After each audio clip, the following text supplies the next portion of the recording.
sound of a baby coming through the monitor posted next to my bed. It sounded like Kumani.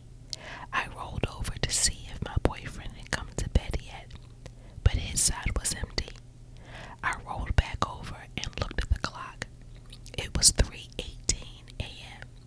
He should have been home from work by now. I decided to get up and grab the oldest bundle of joy from our baby girl duo born less than 3 months ago. It was certainly possible that he had his hands full with the other baby already. As I groggily stepped into the hallway to make my way to the nursery, I glanced down to see my boyfriend lying face down at the bottom of the stairs. I thought to myself, how in the world did he fall asleep at the bottom of the stairs? Clearly, he was exhausted. I decided to wake him and send him to bed before attending to our fuzzy infant.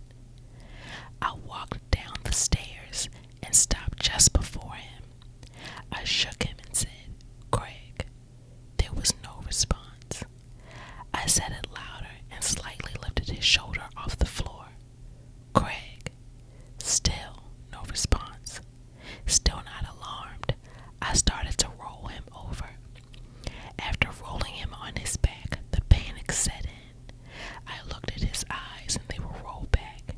His tongue looked swollen and dark.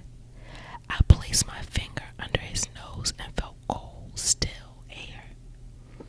I shook him frantically while scanning him for some other sign of injury.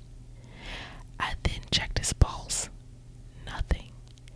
After I touched the rest of his body and realized his hands and feet were cold, I darted up the stairs to grab the phone.